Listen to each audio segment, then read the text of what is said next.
যে ক্লডকে সকাল সকাল একটা প্রশ্ন করি এইরকম, if you were a human, what simple thing a daily would you do you to out complete as man as possible of the world, give me list in Bangla. মানে হচ্ছে তুমি প্রত্যেক দিন যদি মানুষ হইতা তাহলে হচ্ছে তোমার প্রতিদিনের ডেলি রুটিনটা আসলে কি হইতো।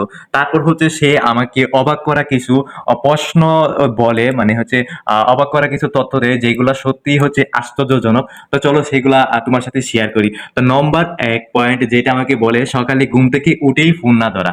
অর্থাৎ হচ্ছে প্রথমে 30 থেকে 60 মিনিট ফোন ছাড়া কাটানো। বেশিরভাগ মানুষ ঘুম থেকে উঠেই স্ক্রলিং শুরু করে। তাদের মস্তিষ্কের দিনের শুরুতেই কিন্তু হচ্ছে এটা করলে ক্লান্ত হয়ে যায়। তারপর হচ্ছে প্রতিদিন 10 থেকে 20 পৃষ্ঠা বই পড়া। মানে হচ্ছে বছরে এটা হচ্ছে 10-15টা বই হয়ে যায়। অধিকাংশ মানুষ বছরে একটা বইও পুরোটা পড়ে না। এটা হচ্ছে খুবই ব্যাড থিং। তারপর হচ্ছে 3 নম্বর পয়েন্ট, প্রতিদিন 30 মিনিট হাঁটা বা ব্যায়াম করা। শরীর ফিট থাকলে মন আর কাজের ক্ষমতা দুটোই কিন্তু বাড়ে। বেশিরভাগ মানুষ এটা বেশিরভাগ মানুষ এটা কাল থেকে শুরু করব বলে হচ্ছে কোনোদিন আর শুরু করতেই পারে না, তো এরকমটা হয়। তারপর হচ্ছে 4 নম্বর পয়েন্ট হচ্ছে দিনে অন্তত 1 ঘন্টা গভীর মনোযোগে কাজ করা, মানে হচ্ছে ডিপ ওয়ার্ক করা। ফোন বন্ধ বা নোটিফিকেশন বন্ধ, একটাই কাজে ডুবে থাকা, মানে হচ্ছে এই অভ্যাস 90% মানুষের নেই। তারপর হচ্ছে 5 নম্বর পয়েন্ট হচ্ছে রাতে ঘুমানোর আগে পরের দিনের 3টা গুরুত্বপূর্ণ কাজ লিখে রাখা। অর্থাৎ সকালে উঠে যেন হচ্ছে দিক জানা থাকে, মানে হচ্ছে তুমি কালকে সকালে কি কাজ করবে এটা যাতে তোমার সকালে উঠে জানা থাকে। তারপর যার জন্য হচ্ছে তোমার অতিরিক্ত সময় নষ্ট হবে না। তারপর 6 নম্বর পয়েন্ট হচ্ছে প্রতিদিন একটা নতুন কিছু শেখা, মানে হচ্ছে হোক 15 মিনিটের ভিডিও, একটা আর্টিকেল বা একটা নতুন শব্দ, কমপ্লেক্স বা এফেক্টিভ বছরে বিশাল পরিবর্তন তৈরি করে। মানে হচ্ছে কম্পাউন্ড বা এফেক্টিভ হলেও হচ্ছে তোমার প্রতিদিন যদি একটা করে কিছু শিখো, দিন শেষে হচ্ছে বছর শেষে হচ্ছে তোমার এটা বিশাল একটা পরিবর্তন নিয়ে আসবে। তারপর 7 নম্বর পয়েন্ট হচ্ছে পর্যাপ্ত পরিমাণের ঘুম। যেমন 7 থেকে 8 ঘন্টা ঘুম। কম ঘুমিয়ে কাজ করা আসলেই নিজেকে ঠকানো। মানে হচ্ছে ভালো ঘুম সমান হচ্ছে ভালো সিদ্ধান্ত প্লাস হচ্ছে ভালো স্বাস্থ্য। তারপর হচ্ছে 8 নম্বর পয়েন্টে সে বলে হচ্ছে পানি বেশি খাওয়া আর হচ্ছে জাঙ্ক ফুড কম খাওয়া। মানে হচ্ছে শরীর মানে এনার্জি লেভেল বদলে যায়। অধিকাংশ মানুষ এটাকে গুরুত্ব দেয় না। আসলে কথা কিন্তু ঠিক, শরীরে বিভিন্ন সময় হচ্ছে এনার্জি লেভেল পরিবর্তন হয়, যেমন হচ্ছে সকালে একরকম বিকালে একরকম তো সন্ধ্যায় আরেক রকম। তারপর হচ্ছে 9 নম্বর পয়েন্ট হচ্ছে দিনে একবার হচ্ছে থিঙ্কিং করা যে কেন এটা করলাম, কিভাবে আরো ভালো করতে করা যায়। 5 মিনিট বাবা নিজের ভুল থেকে শেখা। বেশিরভাগ মানুষ এই ভুল বারবার করে, মানে হচ্ছে তুমি একটা জিনিস ভুল করতেছো, দেন হচ্ছে তুমি এইটা এই কি হয়েছে, ভুল করছি তো করছি, এটা স্কিপ করে গেলে না। এখানে হচ্ছে সবচেয়ে বড় ভুল, নিজে যেটা ভুল করছো এটা তাকে আগে শিখতে হবে কেন আমি এটা ভুল করলাম, এটা আসলে কিভাবে করলে রাইট ওয়েতে চলে, তো এই ভুলটা হচ্ছে এড়িয়ে চলা। তারপর হচ্ছে 10 নম্বর যেটা হচ্ছে সোশ্যাল মিডিয়া কনজিউমার না হয়ে ক্রিয়েটার হওয়া। অর্থাৎ হচ্ছে স্ক্রলিং করার বদলে কিছু লেখা, বানানো, শেয়ার করা। 99% মানুষ শুধু হচ্ছে এগুলা দেখে, মানে অন্যজন কন্টেন্ট তৈরি করতেছে, ভিডিও তৈরি করতেছে বা হচ্ছে বিভিন্ন কিছু শেয়ার করতেছে, এগুলো মানুষজন দেখে। আর হচ্ছে পুরো সোশ্যাল মিডিয়াতে হচ্ছে 1% মানুষ এগুলো তৈরি করে, যেটা হচ্ছে ক্লড বলছে। তারপর হচ্ছে এক ব্যক্তির সাথে অর্থপূর্ণ কথা বলা, মানে একজন ব্যক্তির সাথে হচ্ছে অর্থপূর্ণ কথা বলা, মানে পরিবার, বন্ধু বা মেন্টর। সম্পর্ক হলো জীবনের সবচেয়ে বড় সম্পদ। কিছু মানুষ অবহেলা করে।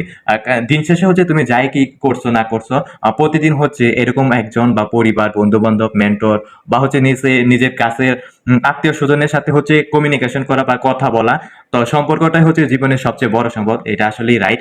তারপর 12 নম্বর পয়েন্ট হচ্ছে না বলতে শেখা। যেমন হচ্ছে অপ্রয়োজনীয় মিটিং, তারপর হচ্ছে আড্ডা, কাজে কাজে অপ্রয়োজনীয় কাজে না বলা।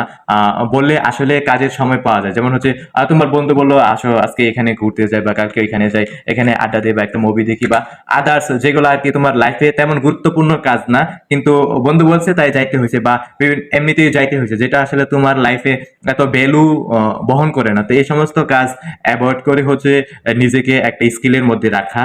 তারপর হচ্ছে প্রতিদিন 5 মিনিট কৃতজ্ঞতা চর্চা করা।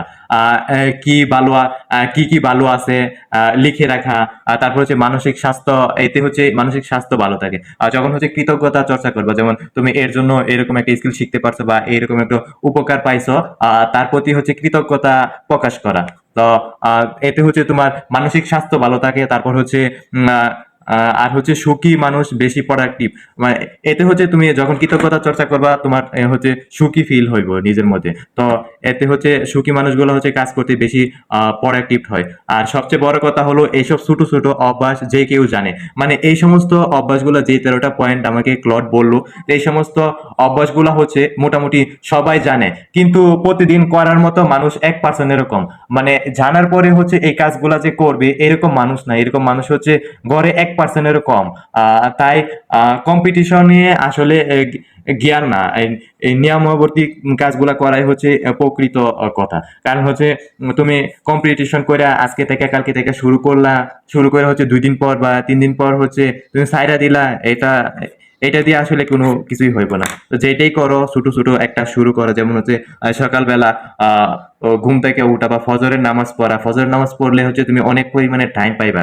যেটা হচ্ছে আমরা কি করি, আমরা যারা সোশ্যাল মিডিয়া কনজিউম করি, রাত্রের 12টা 1টা 2টা 3টা পর্যন্ত সোশ্যাল মিডিয়া স্ক্রল করে হচ্ছে ঘুমাতে যাই। তো ঘুমাতে যাইলে আবার ঘুম থেকে উঠি 10টা 11টা 2টা, বিভিন্ন সময় ঘুম থেকে উঠি। উঠার পর হচ্ছে ফ্রেশ হইয়া খাবার খাইয়া তারপর আর হচ্ছে বেলা থাকে না।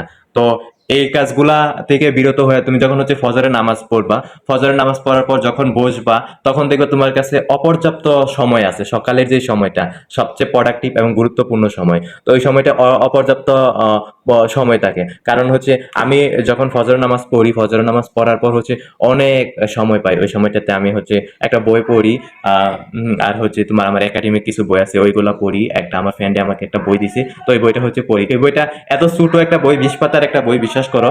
তো 20 পাতার বইটা আমার পড়তে তোমার মনে করো আজকে 2 মাস যাবত আমি পড়তেছি। তো এই বইয়ের মধ্যে এত গুরুত্বপূর্ণ কিছু টপিক লেখা আছে, তো শুধু এটা পড়তে হয় না, এটার সাথে সাথে হচ্ছে এটা রিসার্চ করা লাগে।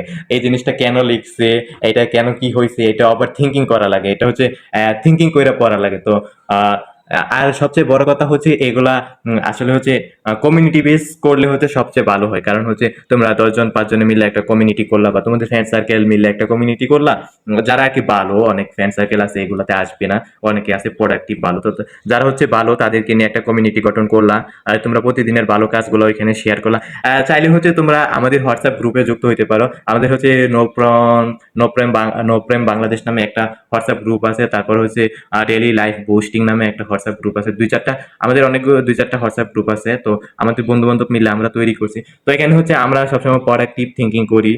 আর যাই করি না করি, তুমি যদি প্রোডাক্টিভ থিঙ্কিং করো, তো অ্যাজ উইশ হচ্ছে তুমি কখনো বাজে দিকে যাইবা না। আমার থিঙ্কিং বাজে দিকে কখনো ডাইভার্ট হইবা না। তো এই বিষয়গুলা ক্লড যে বিষয়গুলা বললো, আসলেই একজন মানুষের এরকম ছোট ছোট অভ্যাসগুলো যদি সে নিয়মিত করে, তাহলে সত্যি সে একজন প্রোডাক্টিভ মানুষ হবে। তো এই বিষয়গুলো আসলে তোমার কাছে কেমন লাগলো, আর হচ্ছে আমি কিভাবে উপস্থাপনা করতে পারছি এটা কেমন লাগলো? কারণ হচ্ছে আমি এরকম আমার হচ্ছে এই রাব্বি সরকার নামে যে পেজটা দেখতে পাইতেছো ফেসবুকে, তো এটা হচ্ছে আমার থিঙ্কিং হচ্ছে এরকম যে আমি হচ্ছে ডিরেক্ট ভিডিওগুলা আপলোড করব। এখানে হচ্ছে কোনো প্রকার এডিটিং নাই, কোনো প্রকার কিছু নাই। ডিরেক্ট হচ্ছে আমি ক্যামেরা জাস্ট ধরবো, বলবো, আর হচ্ছে আপলোড করব। এখানে আমার ভিউয়ার্স লাগবে না, এখানে আমার ফলোয়ার্স লাগবে না, এখানে আমার সাপোর্টার লাগবে না। আমি ডেইলি মানে যা স্কিল শিখতেছি, যা করতেছি, ওভারঅল সবকিছু হচ্ছে একটা সামারি আপলোড করব। তো দিন শেষে হচ্ছে এটা করলে কি হয়, আমি যেগুলো শিখতেছি, আমি একটা বলার মতো একটা পরিবেশ পাইছি, একটা চর্চা করার মতো পরিবেশ পাইছি। হয়তোবা তুমি আমার এটা দেখা একটু মোটিভেশন হইতে পারো, বা একটু উপকারে আসলেও আসতে পারে। তো এই জন্য কি আমি হচ্ছে চাইলে তোমার মনে করো টিকটক করতে পারতাম, বা বিভিন্ন ফানি কন্টেন্ট, মিম টাইপ ভিডিও টিডিও, এসব অনেক কিছু করতে পারতাম, রোস্টিং হ্যান ত্যান অনেক কিছু করতে পারতাম। বা হচ্ছে টেক নিয়ে বিভিন্ন বিষয় নিয়ে, টেক ক্যাটাগরি বিভিন্ন বিষয় নিয়ে বলতে পারতাম। বিজনেস নিয়ে ভালো থিঙ্কিং আছে, এগুলো বলতে পারতাম। ইসলামিক মাইন্ডের ভিডিও, তো আমার থিঙ্কিং আছে ইসলামিক ভিডিও নিয়ে কাজ করা। কারণ হচ্ছে এরকম কিছু নিয়ে কাজ করো যেটাতে হচ্ছে তুমি মারা গেলেও হচ্ছে তোমার কথা মানুষ একবার হইলেও স্মরণ করবে। করবে, স্মরণ করে তোমার জন্য মানুষজন দোয়া করবে। এরকম কন্টেন্ট নিয়ে কাজ করিও না, বা এরকম কিছু নিয়ে কাজ করিও না যেটা করার পর দিন শেষে হচ্ছে মানুষ মারা গেলে তোমাকে নিয়ে গালি দিবে, তোমাকে নিয়ে সমালোচনা করবে। এরকম কিছু তাকে হচ্ছে অ্যাভয়েড করার চেষ্টা করো। তো আশা করি আমি ফার্স্ট অফ অল বলতেছি, আজকে এটা আমার এই পেজের জন্য হচ্ছে সেকেন্ড ভিডিও। জানি না কত ভালোভাবে বলতে পারতেছি। এখানে আমার মাউথ স্পিকার কিছু নাই, কোনো স্টুডিও সেট আপ নাই। আমি আমার বাসা থেকে হচ্ছে র্যান্ডমলি হচ্ছে ভয়েস দিয়ে কথাগুলা বললাম। তো কথাগুলা কেমন লাগলো অবশ্যই হচ্ছে তোমরা কমেন্টে জানাইবা। আর যদি হচ্ছে এই স্কিলগুলা হচ্ছে যদি মনে হয় না এটা তোমার করা উচিত, গ্যাদার করা উচিত, তো আমি হচ্ছে কমেন্টে হচ্ছে এটার একটা স্ক্রিনশট তোমার আমি দিয়ে রাখবো। অথবা হচ্ছে আমার যে লিঙ্কডইন অ্যাকাউন্ট আছে, আমার লিঙ্কডইন অ্যাকাউন্টে হচ্ছে প্রোডাক্টিভ বিভিন্ন পোস্ট পাইবার, কারণ হচ্ছে ফেসবুকে হচ্ছে এত প্রোডাক্টিভ পোস্ট করা হয় না। আর ফেসবুকে পোস্ট করলেও এগুলো মানুষজন খায় না, কারণ হচ্ছে মানুষজন 1 মিনিটের ভিডিও বা 30 সেকেন্ড 15 সেকেন্ডের ভিডিও দেখে অভ্যস্ত। মানুষ এত লং টাইম কন্টেন্টগুলো দেখতে পছন্দ করে না। তো অ্যাজ ওয়েল হচ্ছে তোমার বিষয়গুলা কিরকম লাগলো অবশ্যই জানাবা। আর হচ্ছে আমি ফ্রেন্ডলি কথাবার্তা বলি, এজন্য আপনি হয়তো আমার থেকে সিনিয়র হতে পারেন, জুনিয়র হতে পারেন। আমি হচ্ছে ফ্রেন্ডলি কথা বলি, এজন্য হচ্ছে তুমি কইরা বলতেছি। তুমি কইরা বললে কি হয়, মনে হয় যে আপনি আমার খুব কাছের লোক, মানে খুবই আপনজন, একেবারে নিকটস্থ, বা আপনার সাথে আমার অনেক দিনের পরিচয়। আপনি কইরা বা কথাটা বললে এরকম একটা আসে না, এই জন্য হচ্ছে আমি তুমি কইরা বলি। তো আশা করি আমার ব্যবহারে মাইন্ড করবেন না। তো ঠিক আছে, আল্লাহ হাফেজ, গুড বাই। আপনাদের জন্য দোয়া ও ভালোবাসা রইলো, আর সামনের দিনগুলো যাতে অবশ্যই ভালো কাটে। আর হচ্ছে আমার জন্য দোয়া করবেন। সাম্প্রতিক হচ্ছে আমার বাবা মারা গেছে, আমার বাবার জন্যও হচ্ছে আপনারা দোয়া করবেন, যাতে আল্লাহ তাআলা হচ্ছে তার সমস্ত গুনাহ মাফ করে হচ্ছে তার জন্য বেহেশতের সর্বোচ্চটা দেয়। কারণ হচ্ছে দিন শেষে মানুষ হচ্ছে মানুষ সমাজে চলতে ফিরতে হচ্ছে অসংখ্য ভুল ত্রুটি করেই। একটা এলাকায় থাকতে গেলে বা একটা এলাকায় চলতে গেলে পাড়া প্রতিবেশীর সাথে টুকটাক হয়। তবে আমার আব্বুর ক্ষেত্রে এরকমটা হয় নাই। তো যতগুলা মানুষজন ছিল বা যতগুলা মানুষজন বলছে, কেউ হচ্ছে খারাপ বলে নাই, আর আদতে হচ্ছে খারাপ কোনো কাজও করে নাই। তো এটা হচ্ছে খুব ভালো দিক। তো তারপর হচ্ছে অল্প বয়সে বলবো না, তো মোটামুটি আবার অল্প বয়সেও আমার আব্বু মারা গেছে হচ্ছে মাত্র 44 বছর, 44 ইয়ার্স। তো এত অল্প বয়সে চলে গেছে, আমার বয়স 20 বছর রাইখা। তো দুঃখজনক। তো আল্লাহর জিনিস আল্লাহ নিছে, এখানে আফসোস করার, মন খারাপ করার কিছু নাই। তো ওভারঅল বিষয়টা হচ্ছে তোমাদের সকলের জন্য দোয়া ও শুভকামনা রইল।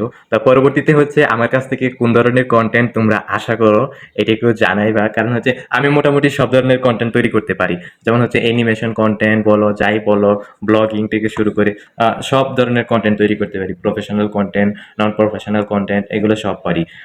আমি তো মনে করো হচ্ছে তোমার টেলিভিশনের বিভিন্ন অ্যাড নিয়ে কাজ করছি, তো এখান থেকে আমার ভালো একটা স্কিল গ্যাদার হয়েছে। আমি নিজে হচ্ছে প্রেজেন্টার ছিলাম নাগরিক টেলিভিশনে। তো এই প্রেজেন্টারের দিক দিয়া বলো, যাই দিয়া বলো না কেন, আমি মানে প্রফেশনালি সেট আপ বা স্ক্রিপ্ট দেখে বলা বা স্ক্রিপ্ট ছাড়া কথা বলা, যেটাই বলো, আমি প্রফেশনালি কন্টেন্ট তৈরি করার জন্য প্রস্তুত বা করতে পারবো। তো তোমরা হচ্ছে আমার থেকে আসলে কোন ধরনের কন্টেন্ট চাও এটা একটু কমেন্টে জানাইবা, তাহলে হচ্ছে আমার ফ্লোটা আসলে ঠিক থাকবে, তোমাদের চাহিদা অনুযায়ী কন্টেন্ট দিবা। আর সর্বশেষ হচ্ছে এই মুহূর্তে আমার ফেসবুকের ফলোয়ার হচ্ছে 15,000, টিকটকের ফলোয়ার হচ্ছে 80,000 প্লাস, ইনস্টাগ্রামে হচ্ছে 6,000 প্লাস ফলোয়ার আছে।